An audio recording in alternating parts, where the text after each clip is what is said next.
Hello friends, एक बार सभी का स्वागत है आपके अपने YouTube चैनल गुरु आर्यभट्ट में। तो आइए इस वीडियो में हम लोग जानने वाले हैं मैथमेटिक्स का प्रायिकता।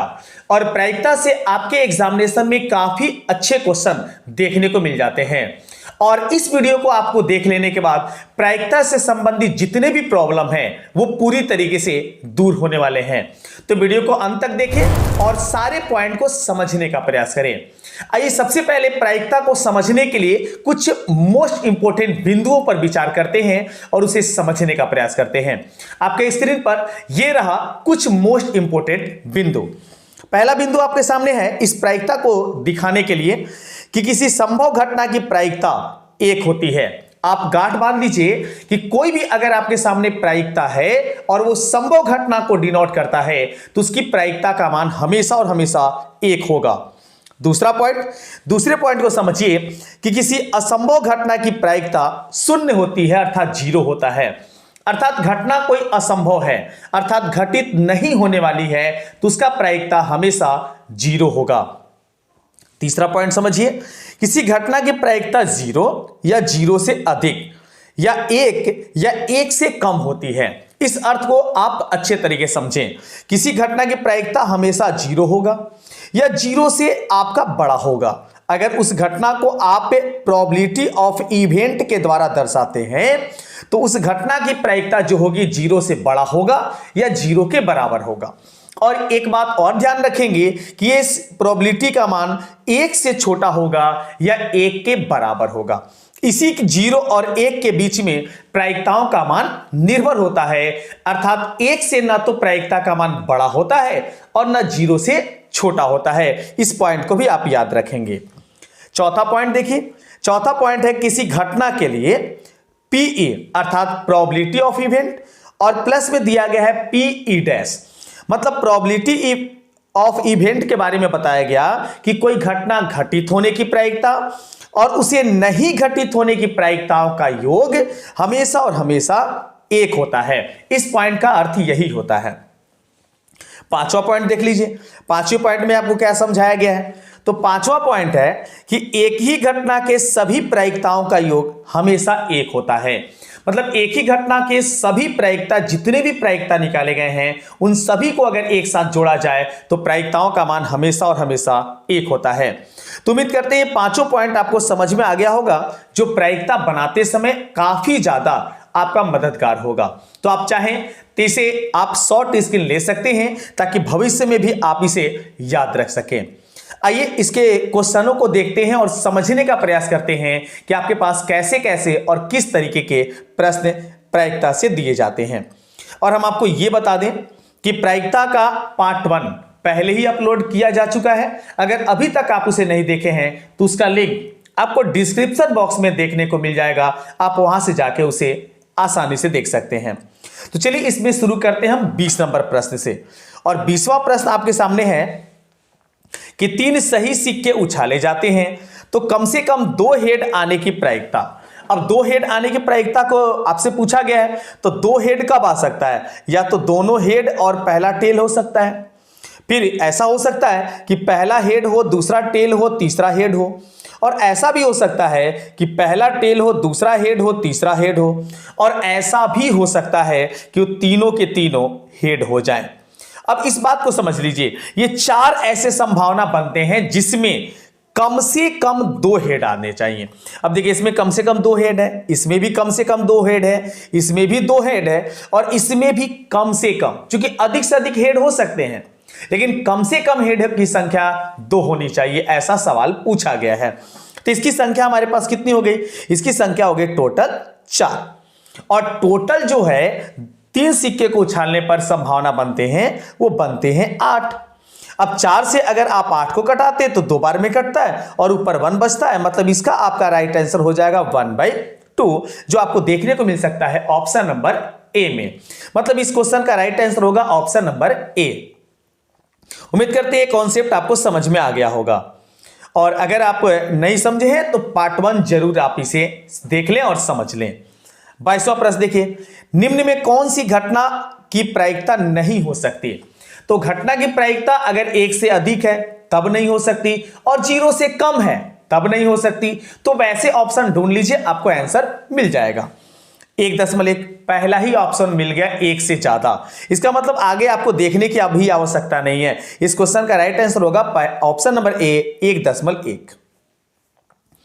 चलिए इसके बाद 23 देख लेते हैं। 23 में क्या है, इसको समझने का प्रयास करते हैं। आपको बताना है कि एक साथ दो सिक्कों को उछालने पर कम से कम एक हेड आने की प्रायिकता। दो सिक्के उछाले गए हैं, तो दो सिक्के उछालने की टोटल संभावना 4 होती है। दोनों हेड हो सकता है, या ऐसा हो सकता है कि पहला हेड हो दूसरा टेल हो, या ऐसा हो सकता है कि पहला टेल हो दूसरा हेड हो, या ऐसा हो सकता है कि दोनों पर टेल हो जाएं। अब इस चारों पॉइंट में समझिए कि कम से कम एक हेड होना चाहिए। तो देखिए, इसमें कम से कम एक हेड है, इसमें भी है और इसमें भी है। इसमें तो हेड है ही नहीं, मतलब इसकी संख्या हो गई 3 और टोटल संख्या हो गई 4। मतलब इसका राइट आंसर होगा 3/4, अर्थात 3/4 दिया गया ऑप्शन नंबर डी में। अर्थात इस क्वेश्चन का right answer option number D हो जाएगा। 24 देखते हैं। 24 में क्या बताना है, समझने का प्रयास करेंगे। इसमें दिया गया है एक थैले में 6 काले और 8 उजले गेंद हैं। तो 6 और 8 को अगर आप जोड़ लेते हैं तो टोटल गेंदों की संख्या 8 6 14 हो जाता है। आगे पढ़ते हैं। कोई गेंद आकस्मिक रूप से निकाला गया, तो इस गेंद के उजला होने की प्रायिकता क्या होगी, आपको यह बताना है। तो अब यहां समझिए, टोटल गेंदों की संख्या कितनी हो गई है, टोटल गेंदों की संख्या हो गई है 14। अब यहां पर सवाल में पूछा गया उजला गेंद की संख्या या उजला गेंद होने की प्रायिकता। तो इसमें उजला कितने हैं, तो उजले की संख्या 8 है, तो आप ऊपर लिख देंगे 8। अब इसे कैंसिल कर लीजिए। 8 को कटा सकते हैं आप 4 दूनी 8, और इसे कटा सकते हैं 7 दूनी 14। तो 4/7 आप ऑप्शन देख सकते हैं बी में दिखा, मतलब इसका राइट आंसर होगा ऑप्शन नंबर बी। चलिए नेक्स्ट आपके सामने 25 नंबर आ गया है। 25 में आपको बताना है, और बताना है आपको यह है कि निम्न में कौन किसी घटना की प्रायिकता नहीं हो सकती। फिर से वैसा ही क्वेश्चन, ताकि आप पूरी तरीके से अपने दिमाग को वाश कर सके और क्वेश्चन को समझ जाएं। तो प्रायिकता नहीं हो सकती, तो 0 से कम होगा तब नहीं हो सकती, और 1 से ज्यादा होगा तब नहीं हो सकती। तो देख लीजिए 3.5 पहले ऑप्शन में ही इस बार भी आपको आंसर मिल चुका है। बाकी आगे देखने की भी आवश्यकता नहीं है, क्योंकि 3.5 1 से बड़ा है, इसलिए यह प्रायिकता नहीं हो सकती। चलिए इसके बाद 26 देखते हैं। 26 नंबर में क्या है, 26 नंबर को समझने का प्रयास करेंगे।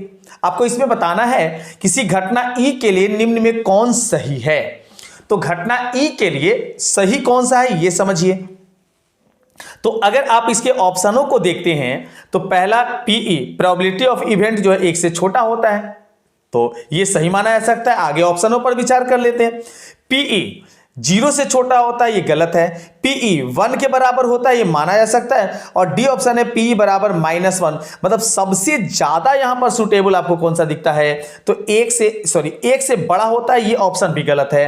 मतलब इसका राइट आंसर होगा option number C, probability of event equal to 1, मतलब प्रायिकता का मान 1 के बराबर हो सकता है। चलिए 27 देखिए। 27 और 28 इस बार आपको एक साथ क्वेश्चन दिखाया गया है, ताकि आप इसे कंफ्यूज ना करें। 27 देखिए, एक असंभव घटना की प्रायिकता होती है। तो अभी कुछ महत्वपूर्ण बिंदु में हम आपको पढ़ाए कि असंभव घटना की प्रायिकता हमेशा 0 होती है, और 0 दिया गया ऑप्शन ए में। 27 का राइट आंसर होगा ऑप्शन नंबर ए। 28 को समझ लीजिए। 28 आपके सामने क्वेश्चन क्या है, किसी घटना की प्रायिकता का अधिकतम मान कितना होता है। तो किसी प्रायिकता का अधिकतम मान 1 होता है, और सबसे न्यूनतम जो मान होता है वो 0 होता है, और इसी बीच में प्रायिकता निर्भर करता है। तो इसका राइट आंसर होगा ऑप्शन नंबर बी, 1। चलिए इसके बाद 29 देखते हैं। 29 में आपके सामने क्या क्वेश्चन है, इसे समझने का प्रयास करेंगे आप सभी। 29, निम्नलिखित में कौन सी संख्या एक घटना की प्रायिकता नहीं हो सकती। तो किसी घटना की प्रायिकता नहीं हो सकती, फिर से वैसे ही क्वेश्चन, जो 0 से छोटा हो और 1 से बड़ा हो, वैसी प्रायिकता नहीं हो सकती। तो आप अगर इस बी वाले ऑप्शन को देखते हैं तो यहां दिया हुआ है -0.5, मतलब ये 0 से छोटा है। तो जब 0 से छोटा हो गया तो सिंपल सी बात है कि ये जो अंक होगा ये घटना की प्रायिकता नहीं हो सकती। मतलब इस क्वेश्चन का राइट आंसर होगा ऑप्शन नंबर बी। चलिए अब आ गया 30 नंबर। ऐसे क्वेश्चन आपके एग्जामिनेशन में काफी ज्यादा पूछे जा रहे हैं, इसको समझेंगे और समझ के इसका आंसर देने का प्रयास करेंगे। आपको क्वेश्चन बताना है कि 52 ताशों की एक गड्डी को अच्छी तरह फेंटकर उसमें से यादृच्छा एक पत्ता निकाला जाता है, तो मतलब पत्तों की संख्या टोटल कितनी है, तो टोटल पत्तों की संख्या है 52। अब जिसकी प्रायिकता पूछा है जस्ट उसके ऊपर अर्थात अंश में लिखेंगे।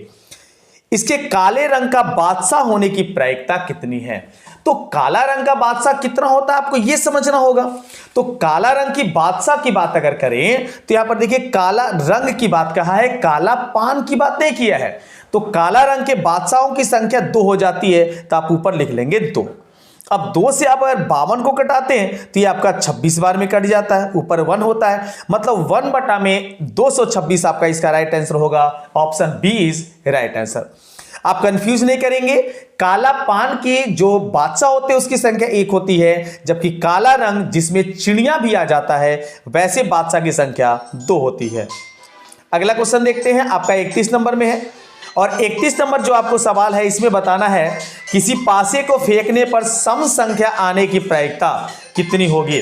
तो अब यहां सोचिए कि सम संख्या आने की प्रायिकता के बारे में सवाल पूछा है, तो सम संख्या का स्पष्टीकरण आपको कैसे देना है ये आप भली भांति समझ सकते हैं। तो पासा फेंका गया है, तो पासा में कौन कौन से अंक होते हैं ये थोड़ा सोच लीजिए। तो पासा में 1 से लेकर 6 तक अंक होते हैं। 1 हो सकता है, 2 हो सकता है, 3 हो सकता है, 4 हो सकता है, 5 हो सकता है और 6 हो सकता है। तब इसमें सम देख लीजिए कि सम संख्या जो है वो कौन सा संख्या सम है। तो अगर इसमें सम देखते हैं तो सम का अगर भाग देखते हैं तो सम आता है 2, 4 और यहां से मिल जाता है आपको 6। तो सम संख्या की बात करें तो 3 सम संख्या मिल गए, तो 3 संख्या आपको मिल गया सम, और टोटल संख्या यहां पर कितने हैं यहां से लेकर यहां तक तो 6 हैं, तो बटा में लिख देंगे 6। अब 3 से 6 कटाएंगे तो 2 बार में कट जाएगा, ऊपर 1 बचा, मतलब इसका राइट आंसर होगा 1/2 जो आपको मिल जाता है ऑप्शन नंबर डी में। मतलब 31 का राइट आंसर होगा ऑप्शन नंबर डी। 32 देख लेते हैं। 32 को समझने का प्रयास करेंगे और इसका जवाब देने का आप सभी प्रयास करेंगे। इस प्रश्न में है कि 2 पासे को एक साथ उछाला गया, 2 पासा को एक साथ उछाला गया, दोनों पासा के ऊपरी सतह पर एक ही संख्या आने की क्या प्रायिकता है। तो 2 पासा है, अब 2 पासा को उछाला गया है तो इसकी टोटल जो संख्या होती है 2 पासा उछालने पर, तो 2 पासा उछालने पर संख्या जो होती है टोटल होती है 36। अब यहां समझिए कि दोनों पासा पर एक ही संख्या आने की, तो दोनों पासा पर संख्या एक ही कौन कौन आ सकता है, तो 1 1 आ सकते हैं, सेम इसी तरीके से 2 2 आ सकते हैं, सेम इसी तरीके से 3 3 आ सकते हैं, सेम इसी तरीके से 4 4 आ सकते हैं, 5 5 आ सकते हैं और 6 6 भी आ सकते हैं। तो मतलब ये टोटल जो संख्या हो गई 6 हो गया। अब यहां पर 36 जो है टोटल संभावना है और 6 जो है जो समान संख्या आने की प्रायिकता है। तो 6 से अगर 36 को काटाते हैं तो 6 बार में कटता है, ऊपर 1 हो जाता है। मतलब इस क्वेश्चन का राइट आंसर जो हो जाएगा वो हो जाएगा ऑप्शन नंबर बी 1/6। काफी आसानी से आप प्रश्नों को समझ पाते होंगे और ऐसे प्रश्नों का आप उत्तर दे भी पाएंगे। 33 अभी जो मुख्य बिंदु पर बात किए थे उसी के आधार पर आपके सामने एक क्वेश्चन आ चुका है, इसका जवाब देने का प्रयास करें। आपको बताना है कि किसी घटना ई के घटित होने की प्रायिकता पीई हो तो निम्नलिखित में कौन सा सही है। मोस्ट इंपोर्टेंट क्वेश्चन और काफी अच्छे तरीके से आप समझ गए होंगे, इसका जवाब आप सभी को पता भी होगा। इसमें राइट आंसर होगा बिना किसी झिझक के आप बता सकते हैं ऑप्शन नंबर डी, क्योंकि 0 से बड़ा और बराबर होना चाहिए और 1 से छोटा और बराबर होना चाहिए किसी भी प्रोबेबिलिटी का मान। चलिए 34 देख लेते हैं। 34 में आपसे क्या पूछा गया ये समझने का प्रयास करेंगे। निम्नलिखित में कौन सी किसी घटना की प्रायिकता नहीं हो सकती। तो घटना की प्रायिकता नहीं हो सकती जो 0 से छोटा हो और 1 से बड़ा हो। तो देख लीजिए यहां बी ऑप्शन में आपको दिख जाता है 2.5 जो कि 1 से बड़ा है, तो ये घटना की प्रायिकता बिल्कुल नहीं हो सकती। मतलब 34 का राइट आंसर होगा ऑप्शन नंबर बी। 35 देखते हैं। 35 में आपको बताना है कि निम्नलिखित में कौन किसी घटना की प्रायिकता नहीं हो सकती। चलिए ऑप्शन हम आपको दिखाते हैं। आपको बताना है घटना की प्रायिकता नहीं हो सकती, तो आपको इसमें बताना है कौन घटना की प्रायिकता नहीं होगी। तो देखिए अब यहां पर 0.3 हो सकता है, 1/3 ये भी हो सकता है, 33% ये भी हो सकता है। चूंकि 33% का मतलब होता है कि आपको इसमें 100 से भाग लगाना है, तो 100 से जब भाग लगाएंगे तो आ जाएगा 0.33, तो 1 से छोटा है। और साथ ही साथ अगर आप इस डी को देखते हैं और भाग लगाते हैं तो 1 पॉइंट कुछ आएगा, मतलब ये 1 से बड़ा है। मतलब इस क्वेश्चन का राइट आंसर होगा ऑप्शन नंबर डी 7/6। चलिए इसके बाद 36 को जानते हैं। 36 को बताने का प्रयास करेंगे। दो पासों को एक साथ फेंका जाता है, दोनों पासा पर अंक 5 आने की प्रायिकता क्या होगी?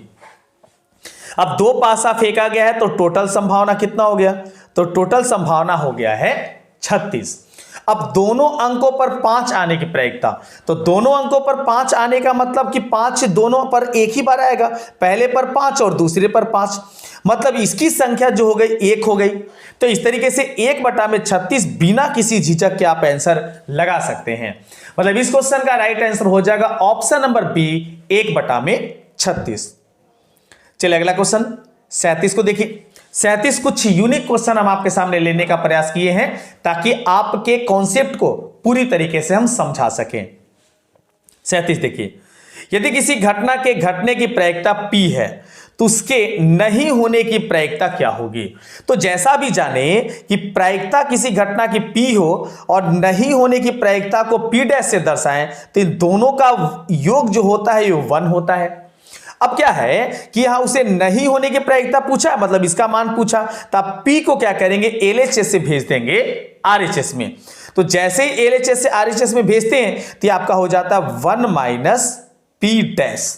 अब देखिए 1 - P' कहां से आपको मिल जाएगा? ये देखने को मिल जाता है, तो ये आपको मिल जाता है ऑप्शन नंबर बी में। क्योंकि इसका भी मान आपको P दे दिया है, इसलिए इसका राइट आंसर होगा ऑप्शन नंबर बी 1 - P। 38 देखते हैं। 38 में आपको क्या बताना है देख लीजिए। 38 में आपको बताना है कि दो न्याय संगत सिक्के उछाले जाते हैं, दो सिक्के उछाले गए हैं, तो दो चित्त या शीर्ष आने की प्रायिकता। तो अब समझिए कि दो अगर सिक्के उछाले गए हैं तो दोनों पर या तो हेड हो सकता है, पहले पर टेल दूसरे पर हेड हो सकता है। इसके बाद अगर बात करते हैं तो ऐसा भी हो सकता है कि पहले वाले पर हेड हो दूसरे वाले पर टेल हो, या फिर दोनों पर टेल हो सकता है। मतलब कुल संभावनाएं जो बनती हैं इसकी वो 4 बनी। अब दोनों शीर्ष आने की बात कर रहा है, दोनों चित, तो दोनों हेड की बात अगर करें तो एक बार ही केवल आपके पास मिल जाता है दोनों हेड, तो एक इसकी मात्रा हो गया और टोटल यहां पर हो गए 4, मतलब बटा में लिख दीजिए 4। अर्थात इसका राइट आंसर होगा ऑप्शन नंबर डी 1/4 1/4। नेक्स्ट 39 देखिए। 39 आपके सामने है, आपको बताना है कि दो पासे एक साथ उछाले गए तो दोनों एक ही संख्या आने की प्रायिकता क्या होगी? अब पासा को उछाला गया तो दोनों संख्या एक ही आने की प्रायिकता ये बताना है कितना। तो दो पासा जब उछाला गया है तो कुल संभावना तो हो गया 36 और दोनों पासे पर एक ही संख्या, तो ऐसा संभावना है 6 बार, क्योंकि 1 हो सकता है, 2 हो सकता है, 3 हो सकता है, 4 हो सकता है, 5 हो सकता है और 6 हो सकता है। तो इसकी टोटल संख्या 6 हो गई। कैलकुलेट करेंगे तो 6/1/6 आ जाएगा। मतलब इसका राइट आंसर होगा ऑप्शन नंबर सी। चलिए अब आप बारी आ गई है आपके होमवर्क की। ये क्वेश्चन जैसा कि आप जानते हैं होमवर्क में होता है। उम्मीद करते हैं इस क्वेश्चन का जवाब आप विधिवत अच्छे से देने का प्रयास करेंगे और हम चाहेंगे इस क्वेश्चन का जवाब सभी कैंडिडेट दम मेहनत करके, दम कह सकते हैं गड़गड़ा के दें, कमेंट सेक्शन में दें। और अगर आपको किसी प्रकार की परेशानी है इस वीडियो से या किसी अन्य प्रकार की, तो कमेंट सेक्शन में जरूर रिप्लाई करें। और मेरे चैनल पर यदि नए हैं तो प्लीज चैनल को सब्सक्राइब कर लें। मिलते हैं एक नए वीडियो में एक नए टॉपिक के साथ, तब तक सभी को वंदे मातरम।